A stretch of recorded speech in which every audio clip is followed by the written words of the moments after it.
all protocols observed. My name is Eric Jackson, as introduced, and I will be the moderator for this session on navigating the fourth industrial revolution. So we are living on the brink of a technological revolution that is fundamentally changing the way we live, work, and relate to one another. The possibility of billions of people connected by mobile devices with unprecedented processing power, storage capacity, and access to knowledge are unlimited. And these possibilities have been multiplied by emerging technology, breakthrough in fields such as artificial intelligence, robotics, the Internet of Things, autonomous vehicles, 3D printing, nanotechnology, quantum computing, and many more. So these technologies are basically what comprise the fourth industrial revolution. So maybe at this point you'd ask the question, so how does that revolution compare to the previous ones? Well, the first industrial revolution used water and steam power to mechanize production. The second used electric power to create mass production. The third used electronics and information technology to automate production. The fourth, however, is being characterized by a fusion of technologies that are blurring the lines between physical, the digital, and the biological spheres. Also, when compared with the previous industrial revolutions, the fourth is actually evolving at an exponential rather than a linear rate. Moreover, it's disrupting almost every industry in many countries across the globe.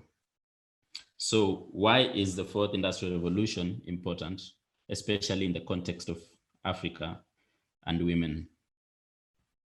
This is mainly because for the first time, Africa has an opportunity to be part of the industrial revolution. The continent is also blessed with a very young, vibrant, and tech-savvy population. The median age in Africa is actually 19 years. And in addition to that, it is projected that Africa will consist of the world's working population, of the majority of the world's working population by 2050. So obviously in Africa, SMEs make up more than 90% of all, most businesses in economies across the African continent. And most of these enterprises are actually women-led, especially in the informal self-employed workforce. Coming to the financial services industry, these technologies have been disrupting entire banking models, with incumbent financial institutions rushing to incorporate the technologies rather than wait and be disrupted. While challenger startups have been pushing the envelope of innovation across the globe. For instance, we've seen chatbots being deployed by banks to handle customer responses much faster and to higher degrees of success, like with UBA Bank on social media. We have also seen some banks and financial institutions embrace blockchain and cryptocurrencies to help solve some of the underlying challenges. Case in point, Standard Chartered Bank using the Ripple network to handle their remittances. Meanwhile, governments, and I'm proud to say on the African continent, have also not been left behind. Sierra Leone is set to create a national blockchain-based credit bureau. Back home at Kenya, we have set up the blockchain and AI task force mandated with exploring how these technologies can be implemented by the government. Rwanda, on its part, has championed the use of humanoid robots in the fight against COVID-19. So today, I'd like to introduce the panel. And my panel today is very knowledge rich with a lot of skin in the game as well, having over 50 years combined experience in using technology in building African financial markets and technology products. My first speaker is Juliana Rotich, co-founder of Ushahidi and the Boya app. Juliana is a tech entrepreneur and strategic advisor. My second guest today is Anne-Marie Chizero. She is the CIO of FSG Africa Investments. which is the development capital investment arm of FSD Africa. And my third guest is Noha Shaker, founder and president of the Egyptian FinTech Association. And she's also the African FinTech Network Vice President. Welcome all to this panel. So first of all, I'd like to start with you, Anne-Marie. So with the work you do, from the work you do with FSD, how has the digital first business model ushered in by the COVID impacted on financial services? What have been the challenges and what is the window of opportunity presented by the pandemic? Thank you very much, Eric. I am absolutely delighted to be here with this esteemed group of African leaders celebrating African women leadership in Africa. It's really thanks to KBA and to the amazing women and men behind this organization that we've come here collectively to discuss a very, very important topic that touches all of the people in Africa, men and women. As Chief Investment Officer of FSG Africa Investment, I seek to finance the next generation of financial firms and funds that are blazing the trail for financial market transformation in Africa. And what I'm seeing is that many of these amazing financial funds and firms and fintechs are actually driven by women. So I'm really very excited to be in this position where I can use capital that's been provided to us by the UK government to invest in these next generation of leadership in financial services. What are we seeing in terms of how COVID-19 has potentially accelerated the digital escalation or digital use of in financial services? We at FSG Africa Investment have an investment in a company called MFS Africa, which is a digital payments provider that interoperates between senders and receivers of remittances. In a tremendous increase in use of digital platforms and digital payments. So COVID-19 has actually been very for their business. In the lockdowns have actually created a great use of digital services to make payments. And this is fantastic for not only the remitters, but everybody who's playing in this ecosystem. So the fintech companies, the companies provide solutions for payments. And so we hope that as a consequence, that the leadership that will begin to channel more energy and effort to accelerate the level of digital payments. Services sector, from retail and corporate product innovation to consumer user experience. And I'm going to pose the question to you, is Africa well positioned to be an innovator? Thank you very much, Eric. And thank you to Kenya Bankers Association for inviting me to be part of this conversation. Just to go straight to answer your question about how the fourth industrial revolution is shaping the financial services, I see it as shaping it in three major ways, particularly as mentioned in the earlier keynotes and discussions, is the digitization and automation. So this digitization and automation is one, disrupting or changing existing services, and two, complementing existing services. And last but not least is creating an opportunity for new financial services.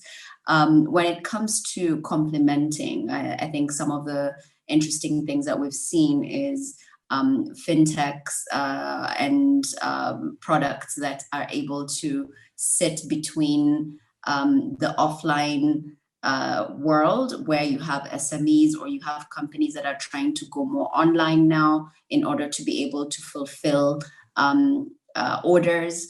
So e-commerce, but then also e-commerce companies that utilize fintechs or financial services in order to close the loop for a customer to get a delivery from a delivery company, for example. So we've seen an uptick in that. When it comes to disruption of existing services, I think we will see more of that as we change, as we see customer behavior changing because of the COVID pandemic. So you'll probably see less people wanting to walk into a bank. However, so there'll be some changes there that are disruptive to existing models. When it comes to new financial services, we're looking at ways that people more and more are looking at how can they get financial services digitally? Can they open an account digitally? Can they get the suite of benefits that are available to them from financial institutions digitally without having to go to a location and appear face-to-face? So what that does is it's creating an opportunity for a lot of innovation around eKYC, verification methods of verifying, is this the information, is the information that the customer is providing to a financial institution legitimate? And therefore, can the financial institution provide the services, or the fintech provide the services to the customer? So that's the first part. And then when it comes to corporate innovation, we're seeing a lot of fintechs and also corporations just looking at Internet of Things, where you have this physical component to financial services. So use of NFC or near field communications, RFID chips, QR codes, and blending what is considered high tech and low tech, where we're seeing more and more people just, these are trends that were started in the early, like sort of 2010, when we used to talk about IoT or Internet of Things as something that is coming up. But for a while there, the use cases around IoT were not exactly apparent. But with the COVID pandemic, you're seeing a lot of people not wanting to touch surfaces, not wanting to use cash, not wanting to touch card machines, not wanting to be exposed to fomites on surfaces. So we're seeing some innovation there in response to the current pandemic. Last but not least, when it comes to consumer experience, we've got a lot of people with smartphones, and a lot more people. So if we take the example of Kenya, we've got more than 22 million people with internet access, more than 8.2 million with smartphones, and more than 3 million people already accessing financial services in some form through financial apps, either credit apps or just, so it's not commonplace for people to use, to get financial services through their mobile phones. The other thing that was mentioned earlier is that by and large, we've got a young continent. So you've got Generation Z or Generation Z, who are very tech savvy, yet the customer experiences on the various financial apps vary. Some of them are good, some of them are not so good, yet the expectation is of instant payments or instant, the apps just need to work. So there's a lot of customer experience expectation of things to be better. So there's a big opportunity there to create more and better customer experiences. And your last question around, is Africa well positioned to be an innovator? I believe so. At Boya, we believe in being innovative and providing a great customer experience, and we're testing that out in the market right now.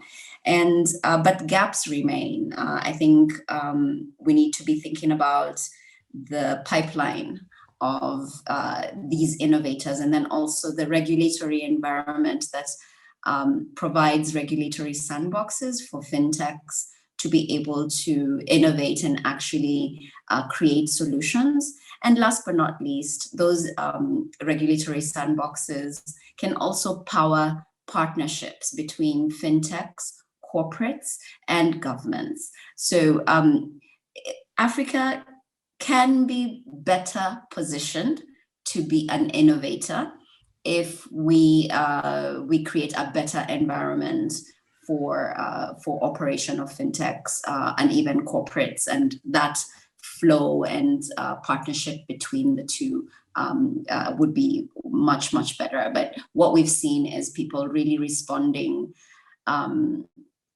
in the best ways possible to build better.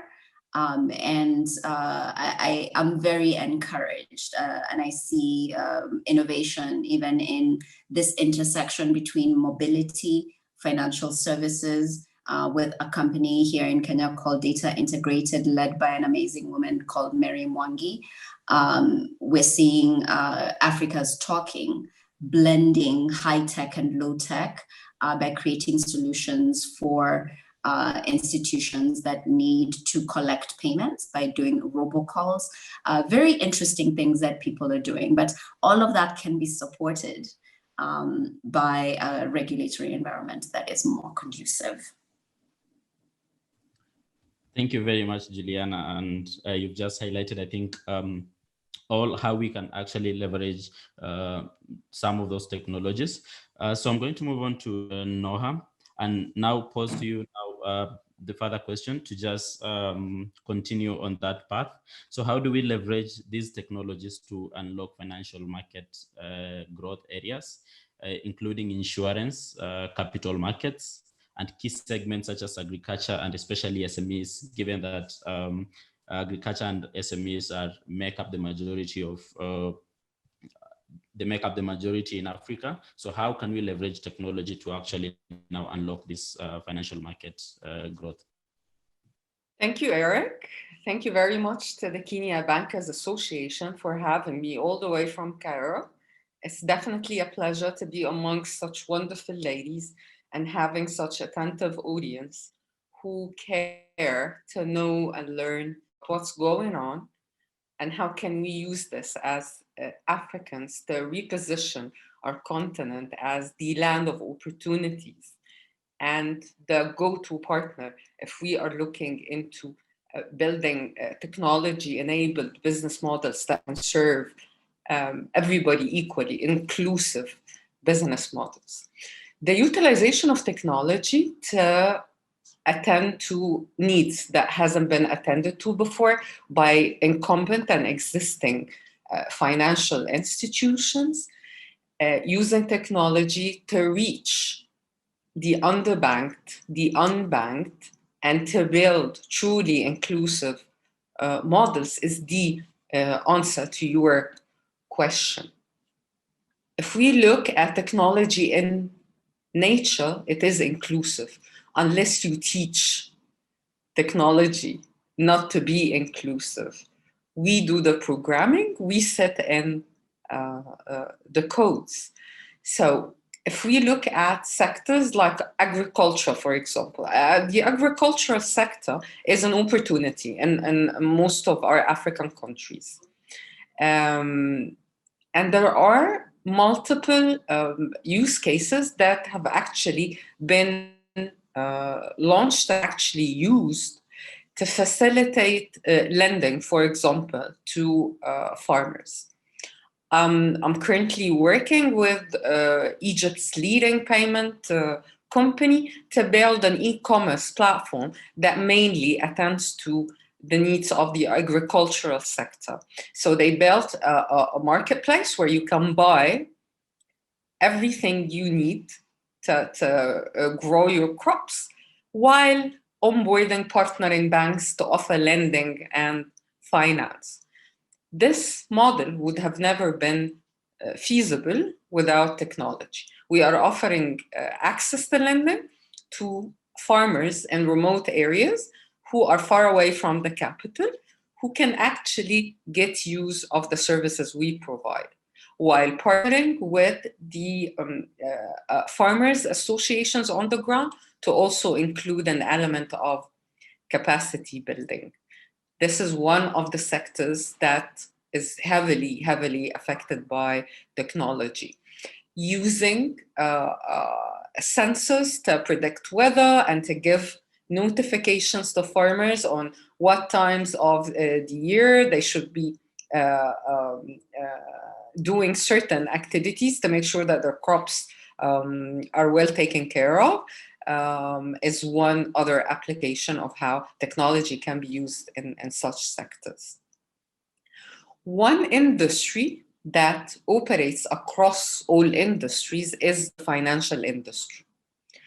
And the financial industry offers endless opportunities to create value for entrepreneurs, value for investors, and definitely value for the end customer. And the end customer in here that can benefit from use cases and applications of technology in financial industry are mainly the unbanked, underbanked, and definitely the MSMEs, the micro, small, and medium size businesses and companies. Until this day, a lot of incumbent banks, the biggest names operating internationally, a lot of the insurance companies, they want to expand, they want to grow their customer base, except that they've, for many years, focused on a certain market segment. That's the high net worth individuals or large corporate executives, payroll employees, to offer their financial services to. That segment of the society right now is heavily targeted by all banks and financial institutions. They do not represent an area of growth, and the opportunity is no longer there. All the opportunities are currently within the micro and small medium businesses and the underbanked populations. And unless we adopt technology, we amend our go-to-market strategies to utilize platforms, digital platforms, to build on the vast usage of mobile phones across Africa, to build on the fact that the majority of the Africans currently who are tech savvy are youth. They are not going to be able to reach that segment economically profitably. I mean, you have to make sure that you are profitable as a financial institution if you want a certain model to sustain. So adopting technology in the financial industry is the key to reaching that segment. Amending and designing for the needs of such segments, whether they are underbanked individuals or micro and small businesses, is a must.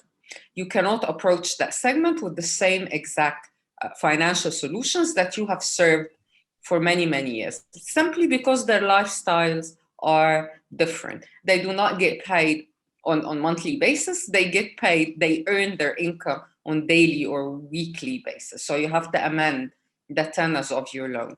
The risk associated to them, because they do not have fixed income over fixed intervals of time, cannot be as long as the tenors of the loan that you offer the existing clients in years and the like. They have to be really short term if you want to make sure that you minimize the risk associated to them, and also help them pay their loans in a timely manner.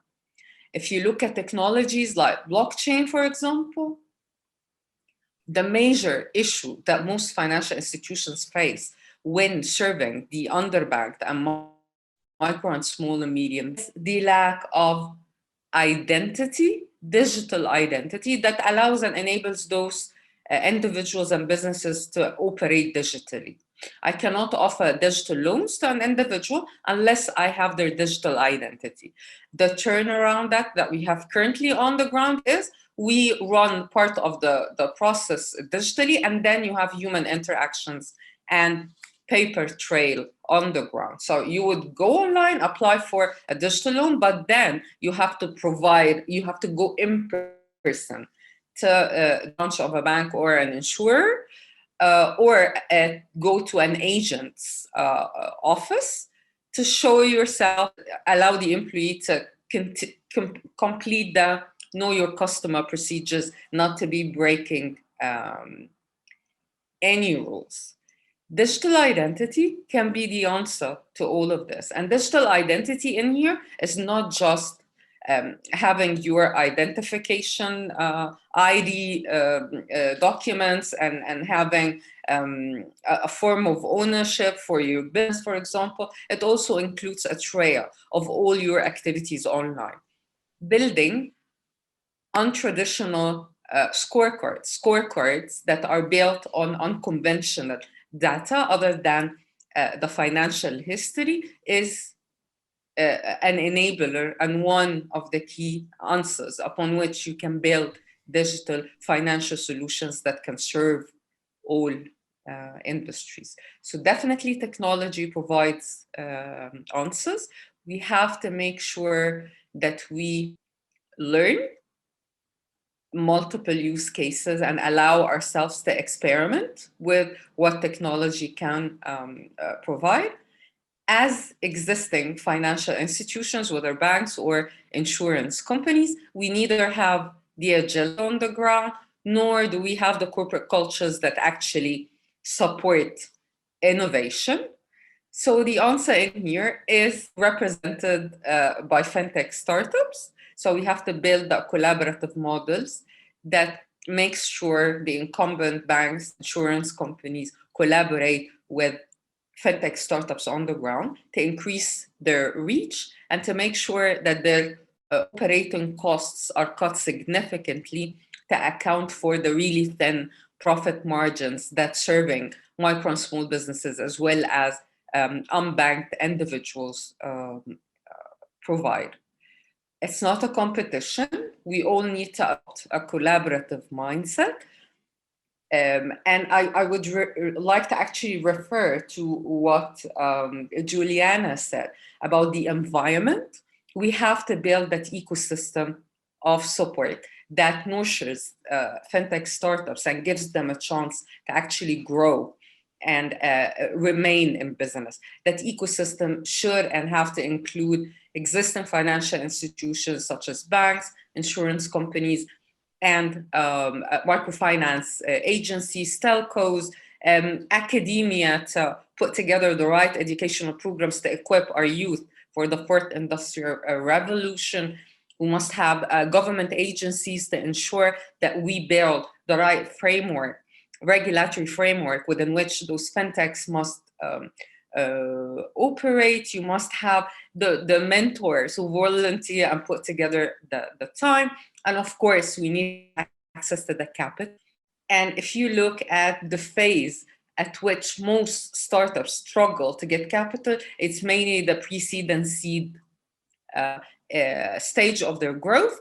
Beyond that, there is multiple capital. So we need to see more angel investors on the ground investing in putting those fintechs on the right track. We need to see more venture capital funds, whether governmentally operated or private venture capital funds, investing in pre-seed, seed, early stage startups generally. And we definitely need to see more focus on women entrepreneurs to grow and make sure that we actually get the use of technology serving customers across multiple industries. Thank you. I hope I have answered your question. Thank you very, very, very much, Noha. You have more than clearly defined the how, on how we can leverage technology to actually build the financial markets. So at this point, I'd like to pose a question to the audience, and those who are on Facebook. So let me just pull up the poll.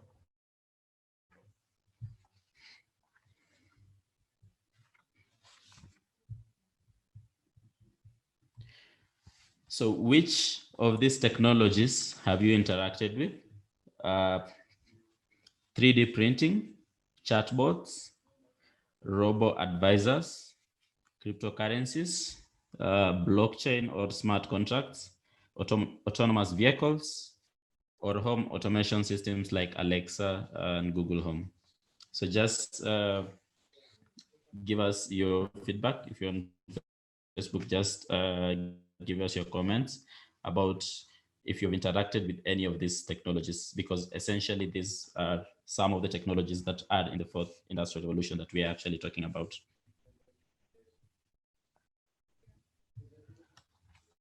So then at this point, if you have any questions and you've joined us on Zoom, you can use the Q&A to ask, and then I'll relay the same questions to the panelists. And the results of the polls are out, and 38% of the people who took part have interacted with chatbots and home automation systems like Alexa and Google Home. Oh, that's very interesting. Cryptocurrencies at 8%, 3D printing at 9%, autonomous vehicles at 3%, blockchain and smart contracts at 4%, and robo-advisors at 2%.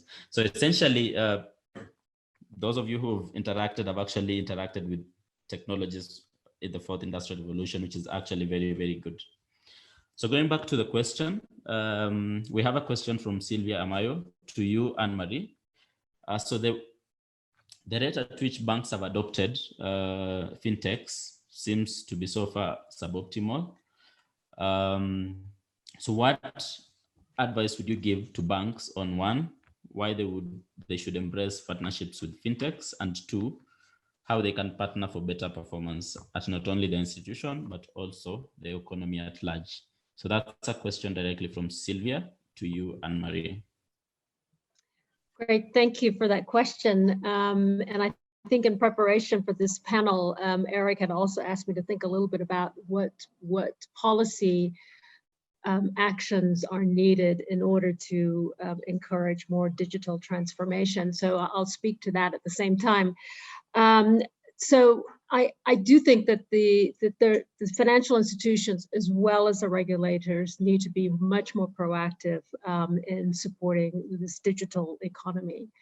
And we are actually, as an investor, trying to encourage that by investing in some of the players that are actually actively involved in partnerships with the banks, as well as with the retailers. I can't say more about the transaction that we're currently reviewing that is doing precisely that. So I think it is important that we seek more partnerships between the fintech players with the banks, because the fintech players are more nimble and much more closer to the solutions. And I think can really enable the banks to expand their product offering. I think what the banks offer the fintechs or the tech, the payments tech providers, is that they have the reach, they have the footprint.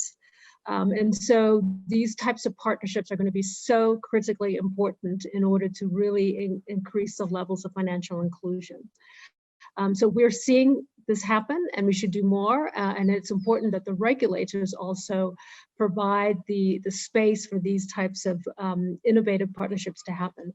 I want to share with everybody, and I'm sure you are aware of this, that there are regulatory sandboxes in many African countries, and Kenya, the CMA has, the Capital Markets Authority has one as well, and they've recently announced or exited an incredible debt-based crowdfunding platform called FSG Africa. I'm sure you're aware of FSG Africa.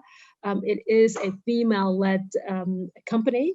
The founder is Hilda Mora. So I just want to take this opportunity to congratulate her from that exit from the Capital Markets Authority sandbox. And so now she is regulated and can expand her offering. We need to see more of those types of outcomes from these sandboxes. And so I think there's more resources, and I say resources not necessarily in terms of funding, but people. We need more people to make sure that these types of sandboxes are effective in exiting these amazing fintech players and allowing them then the regulatory space in which to operate. Thanks, Eric. Thank you very much. So one more question for you, Juliana. So looking at some of the fintech or the insurtech or techfin, if so to say, or trend leaders in the sector. So what should we actually be looking out for? Thank you, Eric. I think one of the things that we need to be looking out for are companies or solutions that help introduce efficiency in existing processes. We still have lots of friction for users of various technologies. And there's just more that can be done to reduce that friction. Second of all, solutions that protect data while also protecting privacy of the users. And last but not least is solutions that give agency to users in order to be able to transact with whichever option they'd like to use, if they'd like to use cards or mobile money or whatever they'd like to do, that they're able to do that. So those are the three sort of characteristics. And the additional, something we should be looking out for is also solutions in the cybersecurity space, solutions that provide affordable cybersecurity monitoring, some solutions that provide contextualized anti-money laundering options for fintechs that may not have access to the big sort of like the big infrastructure, but that's also something to look into.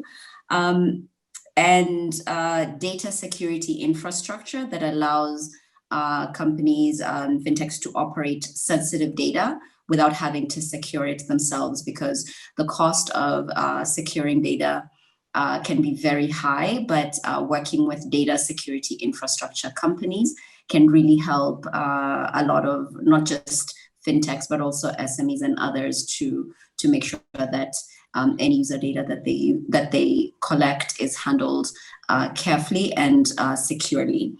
The other thing that we're also seeing is, I think I'd really like to underscore what Nora said about the pipeline of technology, people creating these technologies, because the fourth industrial revolution will not be any more real if we do not have more women or more of us participating in creating the technology. So when we talk about blockchain, AI, all the various forms of emerging technologies that are considered part of the fourth industrial revolution, we must be also looking at what does the pipeline of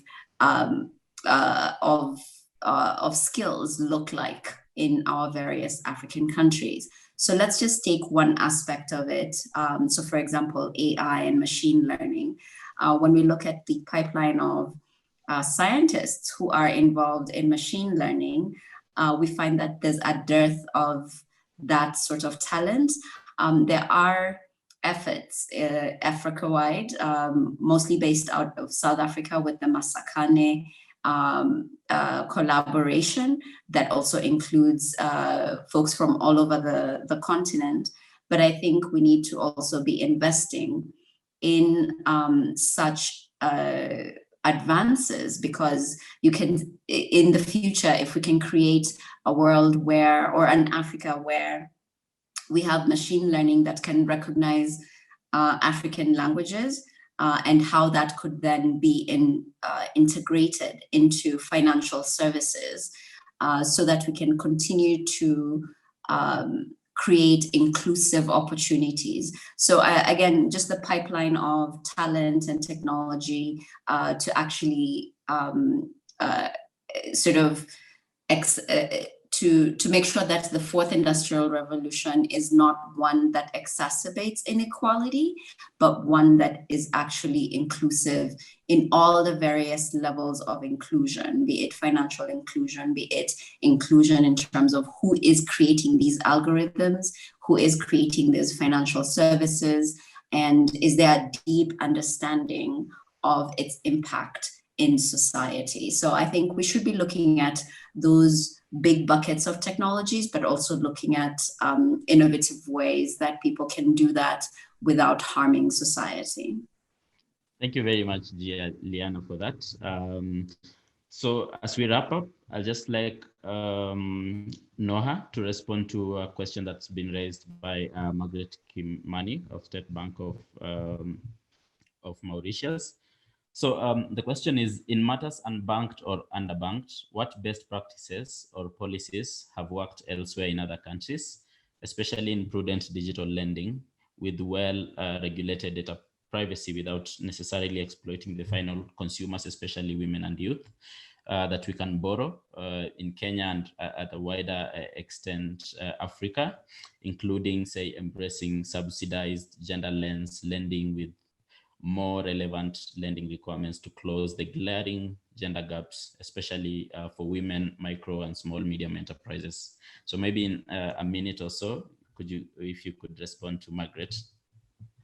Well, again, fintech and business models that are mainly focused on lending and alternative forms of lending for MSMEs been growing significantly over the past 5 years. You look at peer-to-peer lending platforms, you look into crowdfunding platforms, whether they are using equity or they are using debt. Great entrepreneurs fund and grow their businesses away from the financial sector. I would say alternative finance use cases and solutions in general can be very successful when adopted in Africa. If you look at the majority of the unbanked or underbanked population, when they attempt or decide to raise funds, they either resort to family and friends for money.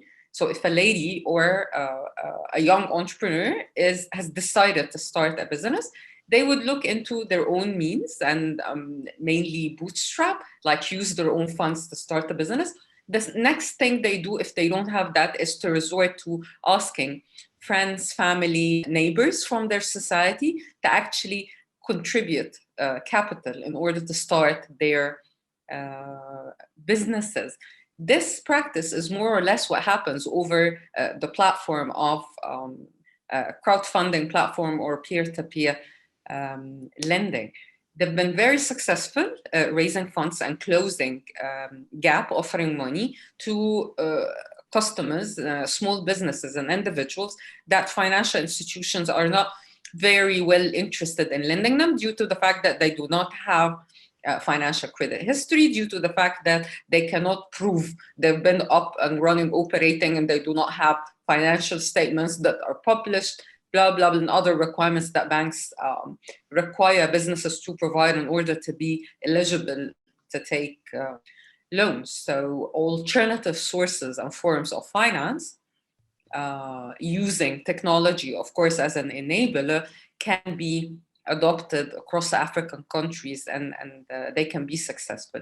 On the area of subsidizing such services, we have around the continent multiple initiatives. I can refer to one that's been carried out here in Egypt, where the government actually provides funds, subsidized funds, that lessens significantly the cost of funding and allows financial institutions and other loan providers to offer loans to certain segments, whether they're micro small businesses, whether they are female led businesses at reasonable prices that can allow them to continue their operations without having a huge burden of debt servicing fees and costs on monthly basis. Thank you. Thank you very, very much, Noha. Ladies and gentlemen, we've now come to the end of our panel discussion. Thank you very much for joining us. So just to wrap up and echo the comments that have been shared and put across by our panelists. So there's obviously need for a lot of collaboration between industry players, both to do with regulators, policies, and even just startups and companies that are working in the space. And also we, as Juliana mentioned, we need to be very keen to make sure that the fourth industrial revolution does not bring more inequalities, especially to those who have been underbanked or unbanked, as Noha has clearly defined. And then back to Anne-Marie's initial points about being able to just use the digital first model brought about by COVID to actually use it as an opportunity to actually now reach out to those people who were initially not included in, say, the financial services industry. So thank you to all who have attended the panel discussion, and let's keep the discussions going. Thank you very much.